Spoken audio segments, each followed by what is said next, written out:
Dans les profondeurs du Sine Saloum, là où les bolongues serpentent entre les palétuviers et où le vent transporte l'odeur du sel et des fleurs sauvages, se dressait un village ancien du nom de Sombodienne, un village de cases rondes coiffées de chaumes, protégé par l'ombre majestueuse d'un baobab que l'on disait millénaire.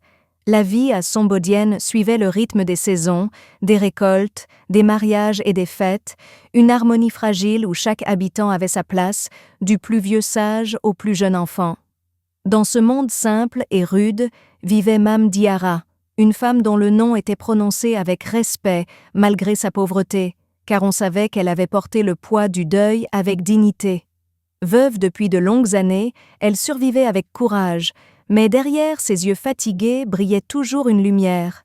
L'amour infini qu'elle portait à sa fille unique, Aminata, cet enfant né du cœur de son mari défunt, Samba Ndiaye, un pêcheur courageux qui avait disparu dans les flots une nuit d'orage.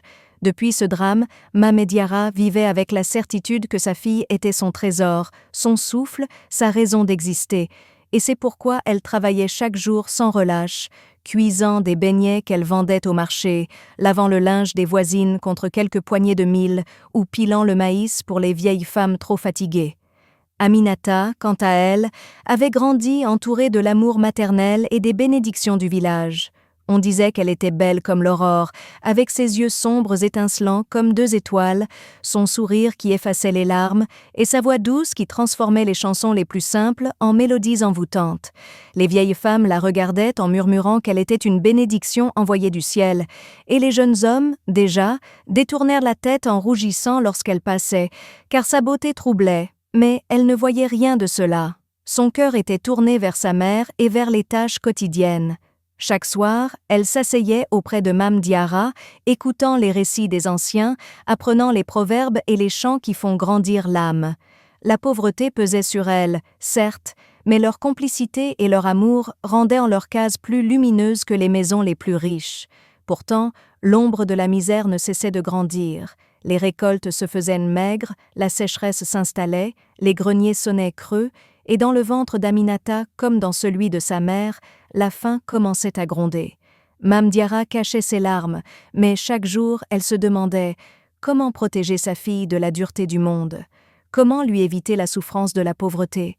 C'est dans ces moments d'inquiétude qu'apparut Yaye Aïda, une femme venue de la ville, richement vêtue, auréolée de mystère et de pouvoir. Elle arriva un après-midi au village dans une calèche décorée, ses bijoux d'or scintillant sous le soleil, ses pagnes teints des plus belles couleurs de l'indigo et du rouge. Les villageois, fascinés et craintifs à la fois, la regardaient comme on regarde une reine. On disait qu'elle était stérile, qu'aucun enfant n'avait jamais grandi dans son ventre, malgré les prières, les sacrifices, les marabouts consultés. Elle portait cette douleur comme une cicatrice invisible, et dans ses yeux brillait une flamme étrange, mélange de tristesse et d'orgueil. Dès qu'elle vit Aminata, son cœur battit plus fort.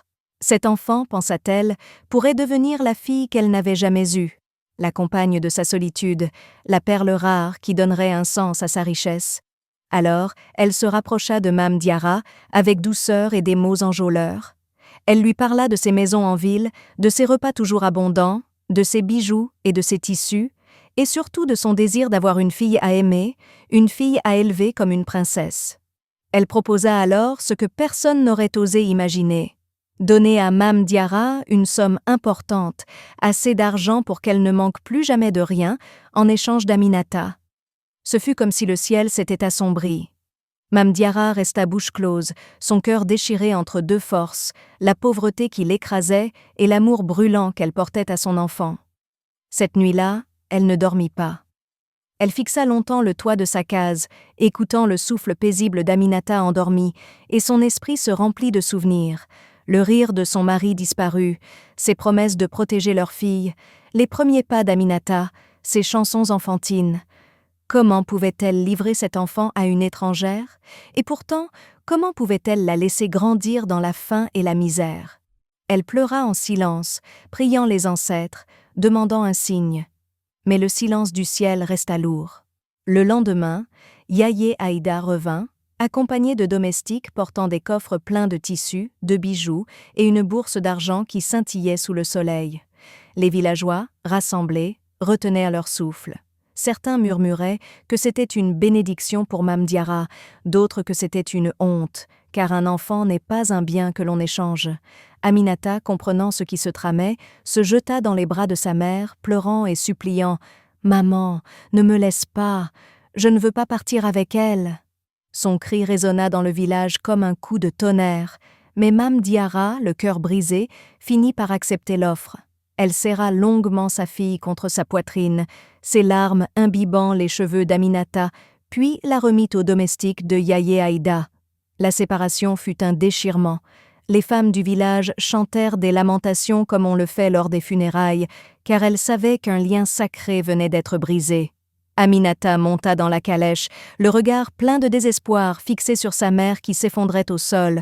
La poussière soulevée par les roues recouvrit ses vêtements, et bientôt elle disparut à l'horizon, emportée loin de son monde, loin de l'amour qu'il avait vu naître.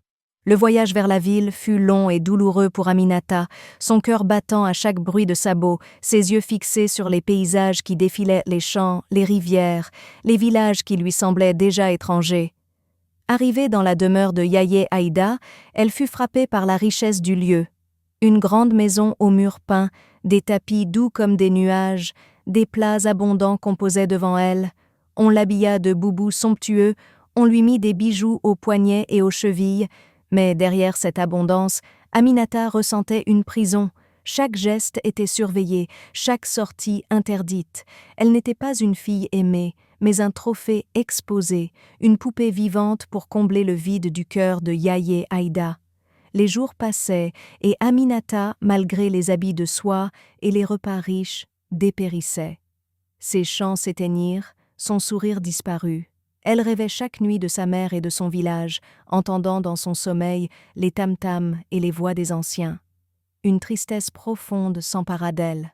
Un vieux gardien, touché par sa peine, lui raconta un soir l'histoire de Yaye Aïda, ses mariages sans enfants, ses sacrifices vains, sa jalousie des femmes enceintes, ses colères secrètes. « Elle t'aime à sa manière, dit-il, mais son amour est une chaîne. » Aminata comprit alors qu'elle était prisonnière d'une douleur qui n'était pas la sienne. Dans la grande maison de Yaye Aïda, Aminata connut des jours différents de ceux de Sombodienne. Au début, la femme riche l'habilla de beaux tissus et lui fit goûter des repas délicieux. Mais très vite, Aminata comprit que derrière ces sourires se cachait une autre réalité. Yaye Aïda, qui n'avait jamais eu d'enfant, voulait posséder Aminata comme on possède un bien. Elle exigea qu'Aminata l'appelle maman, mais l'enfant refusa. Alors, les bons traitements disparurent. Chaque jour, Aminata devait se lever avant l'aube pour balayer la cour, laver les habits, cuisiner et servir. Ses mains devinrent rugueuses, ses yeux perdirent leur éclat, mais son cœur resta courageux. Dans le silence des nuits, elle pleurait en pensant à sa mère et à son village. À Sombodienne, Mame Diarra vivait dans les regrets. Les pièces d'argent qu'elle avait reçues ne lui apportèrent ni paix ni joie. Chaque soir, elle appelait le nom de sa fille dans ses prières. Et un jour, une vieille voisine venue de la ville lui raconta ce qu'elle avait vu. Aminata, travaillant durement, traitée comme une servante. Le cœur brisé, Mame Diarra partit aussitôt. Après une longue marche, elle arriva devant la maison de Yaye Aïda. Là, elle trouva Aminata, épuisée, en train de frotter des habits. Elle courut vers elle, la serra dans ses bras et dit d'une voix tremblante « Pardonne-moi, ma fille, jamais je n'aurais dû te laisser. » Yaye Aïda, furieuse, s'avança. « Tu n'as pas le droit, cette fille est à moi maintenant. » Mais Aminata, rassemblant son courage, répondit « Non, je ne suis pas une chose que l'on vend, je suis la fille de ma mère, et c'est auprès d'elle que je veux vivre. » Les voisins, attirés par la dispute, avaient entouré la maison. Tous entendirent les paroles de l'enfant. Yaye Aïda, honteuse, ne put rien dire de plus.